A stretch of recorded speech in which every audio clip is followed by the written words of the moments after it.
Bonjour à tous, bienvenue dans ce rendez-vous de l'apprentissage. Aujourd'hui, on va parler d'électrotechnique. Alors moi, c'est Jonathan et j'accueille aujourd'hui 3 invités qui vont nous aider à comprendre ce qu'est l'électrotechnique. Donc on va parler des métiers, des diplômes et de toutes les formations qu'on peut faire en apprentissage au pôle formation. Donc pour en parler, j'accueille Geoffrey. Geoffrey, tu as 20 ans, tu es apprenti en première année BTS électrotechnique. Oui, bonjour. Nathalie, tu es formatrice et responsable pôle électrotechnique. Bonjour. Bonjour. Et Mathieu, toi, tu es conseiller d'apprentissage. Oui, tout à fait. Bonjour. Donc, pendant toute la durée du live, n'hésitez pas à poser vos questions. On a un conseiller et un formateur du pôle formation qui sont là pour vous répondre. N'hésitez pas à liker et à partager la vidéo tout de suite pour aller chercher tous vos amis, les gens que l'électrotechnique pourrait intéresser. On va en apprendre un maximum sur le sujet. Donc voilà, pour commencer, Geoffrey, toi, tu es alternant en électrotechnique. Ton métier, c'est quoi ? Alors, je travaille dans les stations de carburant privées. Donc, on installe des stations de carburant pour les entreprises, par exemple, de transport ou même les pompiers, tout ça. Et moi, je gère tout ce qui est électricité et la gestion de carburant sur les serveurs informatiques. Nathalie, est-ce que ça, c'est représentatif comme métier? Et du coup, au sens plus large, qu'est-ce que c'est vraiment l'électrotechnique? Qu'est-ce qu'on entend par là? Oui, c'est représentatif. Après, au niveau électrotechnique, c'est un domaine assez vaste. Si on reprend l'électrotechnique, c'est 2 parties. Si on distingue en 2 mots, c'est l'électricité, la partie technique. Donc, c'est l'énergie électrique au sens large pour produire. L'électrotechnique englobe l'ensemble des applications de l'énergie dans les différents domaines et dans différents secteurs d'activité.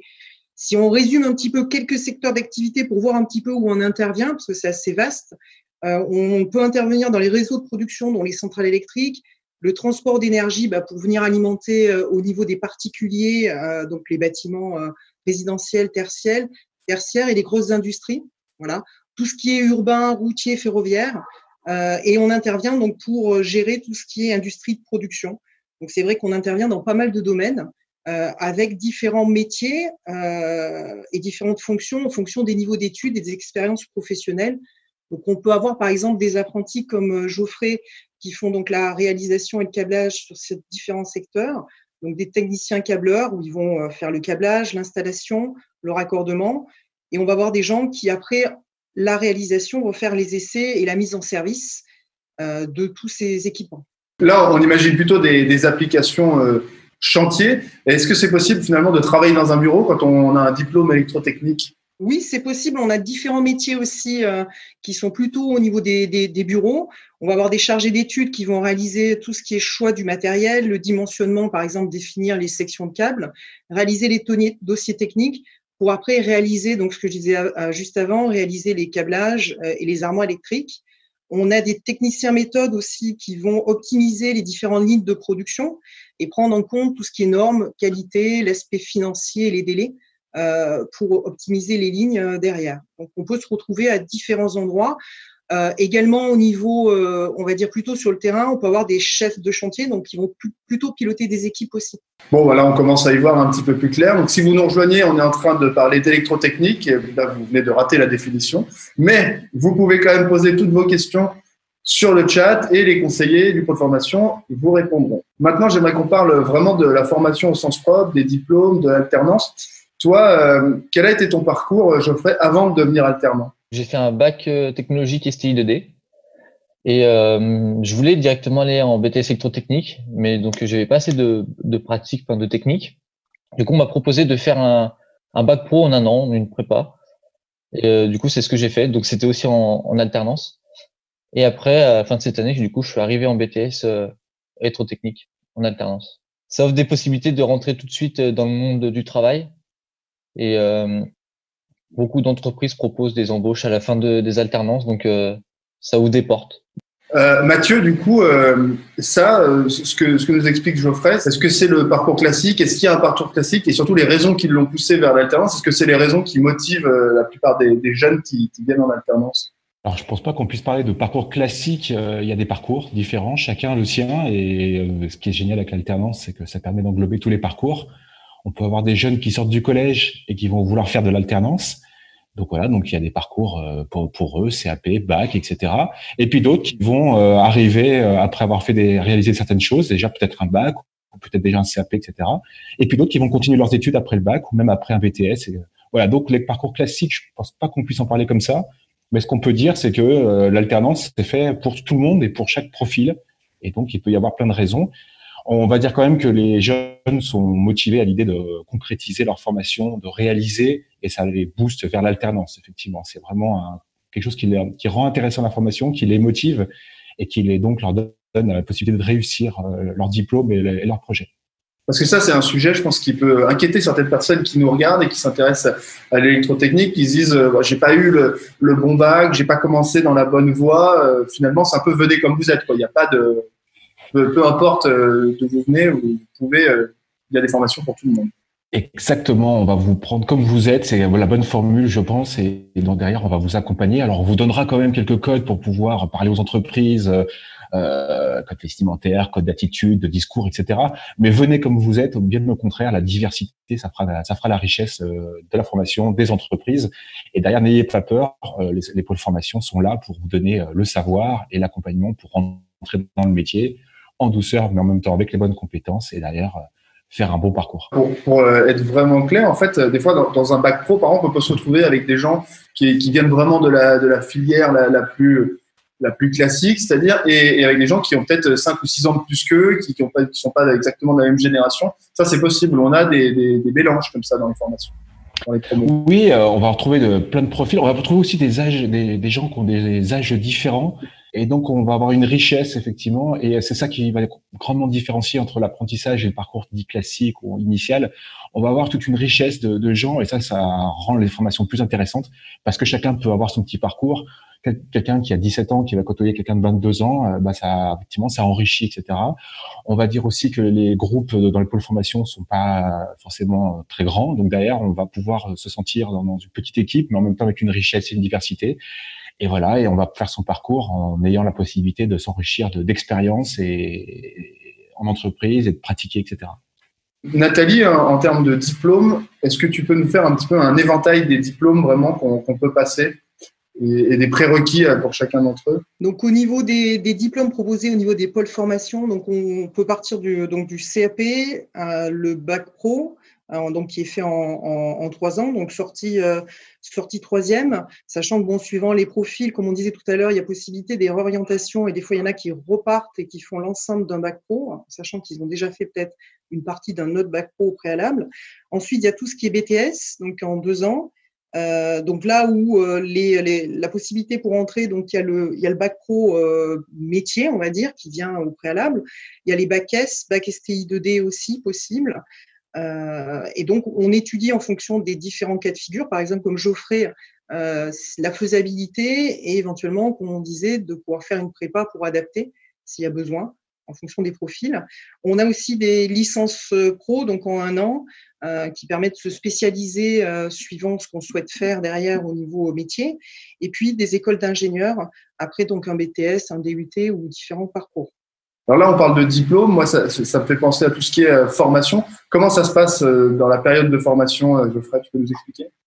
Donc, on a des cours en salle, comme des cours normaux, et des cours en atelier sur des machines, des vraies machines, comme on pourrait trouver en entreprise. Et les cours en salle nous permettent de voir certaines choses qu'après, on peut mettre en application sur les machines. Donc, les deux se complètent. Alors, toi, Nathalie, tu es formatrice en électrotechnique. D'où viennent les formateurs au pôle formation? Donc, ils sont tous issus forcément d'une formation technique en lien avec l'enseignement qu'ils ont en fonction des sections qu'ils ont à enseigner. Et ils sont pour la majorité donc issus du monde industriel. Donc, ils ont eu une expérience professionnelle au préalable dans différents types d'entreprises et différents métiers. D'accord, donc ce sont des professionnels qui enseignent à d'autres futurs professionnels. Voilà, donc c'est une transmission, on va dire, de savoir qu'ils ont eu au préalable. Donc la combinaison de leur formation et de leur expérience professionnelle et compétences qu'ils ont eues dans le monde industriel. Pour les apprentis, il y a assez peu d'écart entre la formation et l'entreprise. C'est le même univers, quoi. On passe pas c'est pas le jour et la nuit, quoi. On baigne un peu toujours dans l'univers industriel, même en formation. Donc le but, c'est de mettre en perspective des activités qu'ils réalisent en entreprise. Donc pas forcément, on va dire au tout début. Au début, on transmet des savoirs pour qu'ils aient des bases solides nécessaires pour qu'ils puissent réaliser des tâches qui sont confiées en entreprise. Et puis petit à petit, on part sur des activités en lien avec l'entreprise, par exemple des projets qu'ils font en entreprise, pour petit à petit avoir un lien par rapport à la réalisation qu'ils font dans leur entreprise d'accueil. Ce côté professionnel, est-ce qu'il se ressent dans les rapports entre les alternants et les formateurs? On n'a pas forcément des rapports classiques de prof-élève, si? Le but, c'est que les jeunes soient intégrés à une équipe, un petit peu comme en entreprise, et d'éviter en fait qu'il y ait une notion de enseignant-élève, un petit peu qu'on a l'habitude, et plutôt être à la disposition et transmettre des savoirs et des compétences que donc les formateurs ont acquis dans leur vie, on va dire, antérieure. Voilà. Donc c'est un petit peu plus dans cette dynamique-là. En tout cas, c'est l'objectif. Les formateurs ont plusieurs vies, quoi. C'est ça. Voilà, c'est ça. Comme les chats. Comme les chats. Du coup, une autre question que les jeunes se posent beaucoup, c'est Geoffrey, comment se divise le temps du coup entre l'entreprise et la formation? 50% du temps en formation et 50% du temps en entreprise. Et toi, tu préfères le temps en entreprise ou les 50% en formation? Le temps en entreprise, on est sur le terrain et le temps passe plus vite. On s'ennuie jamais. C'est gentil pour. Je rappelle que Nathalie était formatrice, donc du coup, c'est pas. Ouais. C'est sympa de dire que tu t'ennuies. C'est sympa.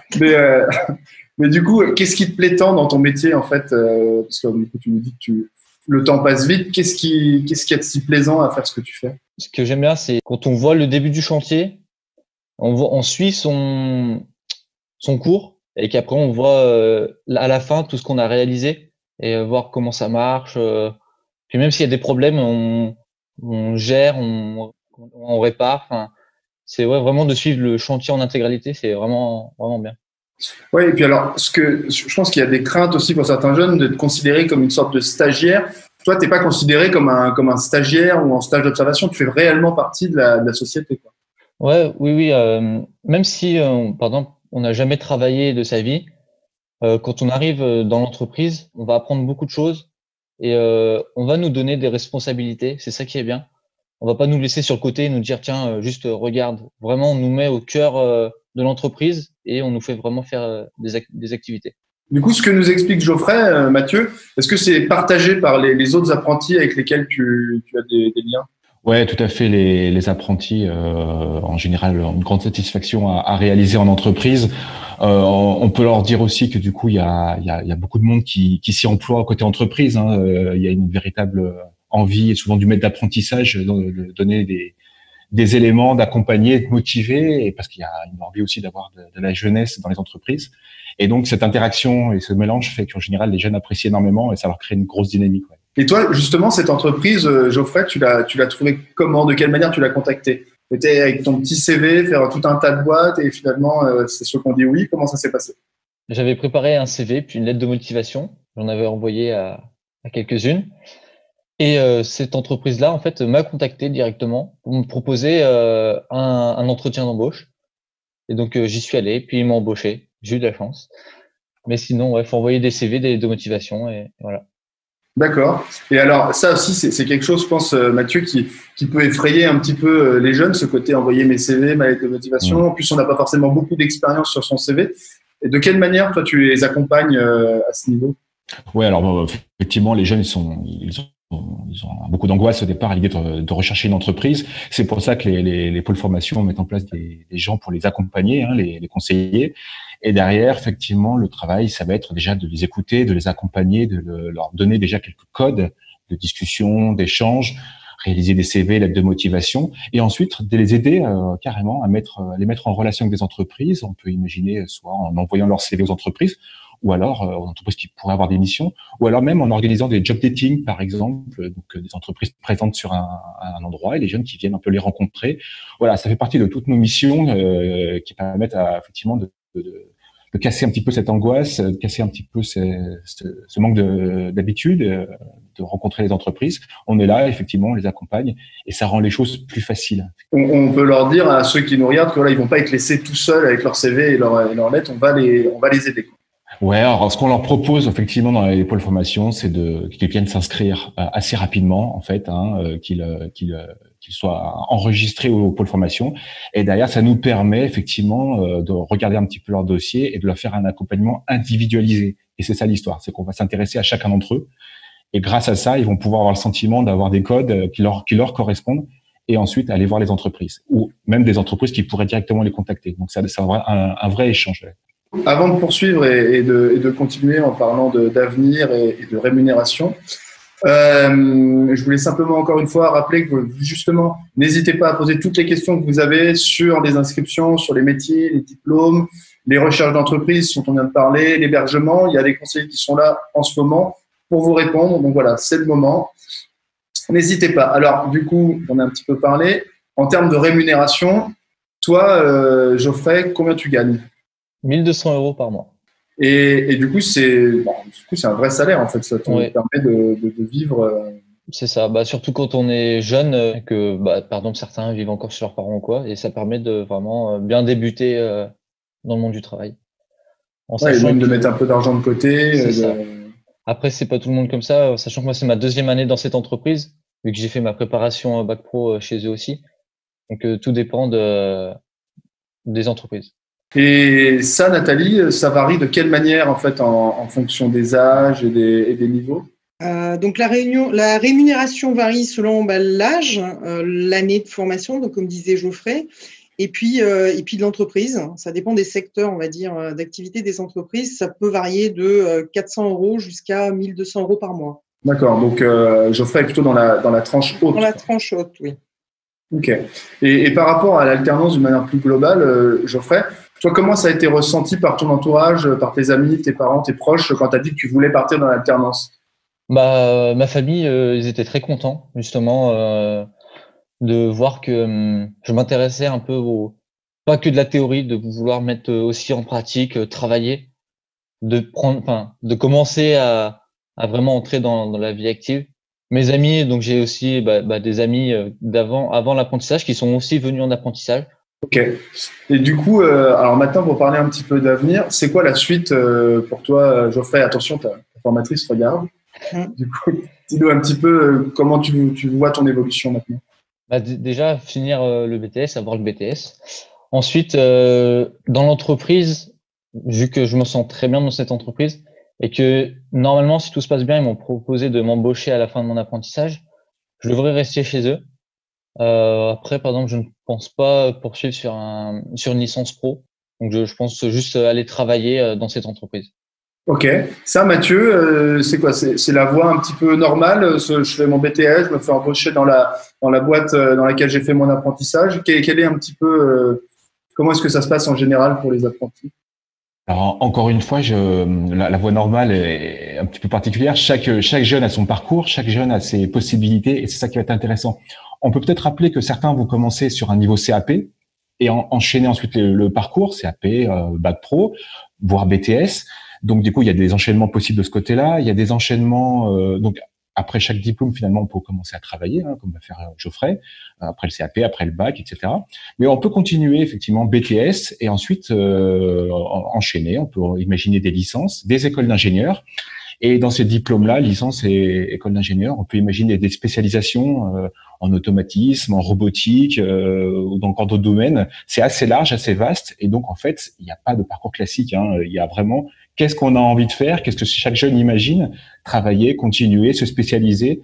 Tout est envisageable. Et les pôles formation et les formateurs font un gros travail aussi pour montrer un petit peu qu'est-ce qui est possible pour chacun. Et donc, voilà, chacun peut réfléchir à son parcours et le réaliser. Et alors, en termes d'emploi, à la sortie, Nathalie, toi qui viens du monde industriel aussi, est-ce que ça embauche finalement? Est-ce qu'il y a des places, des postes à pourvoir? Oui, ce sont des secteurs qui embauchent pas mal. Donc, vu les activités, les domaines d'activité qu'on a vus, c'est très, très vaste. Donc, il y a beaucoup de demandes à différents niveaux par rapport aux différentes formations qu'on a spécifiées tout à l'heure. Donc, il y a vraiment une possibilité donc de trouver un emploi après une formation, surtout en apprentissage. C'est sûr que ça leur permet d'avoir, on va dire, une expérience déjà professionnelle. Et donc, il y a pas mal de possibilités, on va dire, derrière. On a à peu près 87% des apprentis qui trouvent un emploi dans les 6 mois après la formation. Pour conclure, on va faire un dernier rapide tour de table, même si on n'est pas vraiment autour de la même table, mais enfin, on va faire un rapide tour de grande table. quel message tu voudrais faire passer on finira par toi, Geoffrey, mais d'abord, Mathieu, quel message tu voudrais faire passer aux jeunes qui nous regardent en ce moment? Eh ben, si les domaines de l'électrotechnique vous intéressent et que l'alternance aussi, encore une fois, les pôles formation sont là et les conseillers vous attendent. Il y a des offres d'entreprise, on est prêt à vous accompagner, on a tout un tas de choses pour vous simplifier un petit peu la vie. Donc, on est là, on a du temps à vous consacrer, donc n'hésitez pas à venir vous inscrire. Super. Et de ton côté, Nathalie? De la même manière, donc les formateurs sont là pour vous accompagner aussi. Donc c'est une formation qui est en lien, comme on a dit tout à l'heure, avec le milieu professionnel. Donc si vous souhaitez rentrer dans le milieu professionnel et acquérir des compétences et avoir un métier qui est magnifique et puis qui est en perpétuelle évolution, donc on vous accueille avec plaisir. Super. Et alors de ton côté, là, Geoffrey, je pense que j'ai pas les chiffres sous les yeux, mais je pense qu'il y a des millions de jeunes qui nous regardent à l'heure actuelle. Qu'est-ce que tu aurais envie de leur dire? Eh ben, que même si ils n'ont jamais travaillé manuellement, les entreprises savent qu'elles ont affaire à des néophytes ou quoi. Elles savent, donc elles mettent tout en place pour nous aider, nous accompagner. Donc vraiment, faut pas avoir peur, faut vraiment y aller. Et quand on est jeune, l'alternance c'est vraiment bien. Du coup, franchement, ouais, faut y aller, faut pas hésiter. Faut y aller. Je crois que on va rester là-dessus. Nous, moi, je vais saluer mes invités et puis moi, je vous dis à très bientôt pour de prochains rendez-vous de l'apprentissage. On va parler un petit peu de tous les autres métiers, de toutes les autres formations industrielles qu'on peut faire en apprentissage. Donc voilà, en ce moment, comme tu le rappelais Mathieu, les inscriptions sont en cours. Donc rendez-vous sur votre site Pôle Formation. Vous aurez aussi tout un tas d'infos, de vidéos qui vous présenteront toutes les filières possibles. Et voilà, il ne me reste plus qu'à vous dire au revoir à tous les trois. Merci beaucoup et merci à tous et à très bientôt. Merci. Au revoir. Au revoir. Au revoir.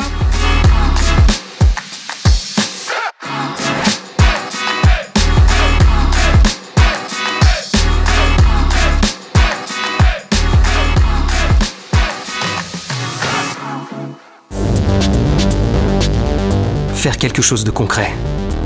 Avoir un bon salaire. Travailler en équipe. Avoir des responsabilités. Être créatif. Avoir l'avenir qu'on imagine. C'est faire son choix. Viens découvrir les métiers de l'industrie Au Pôle Formation UIMM.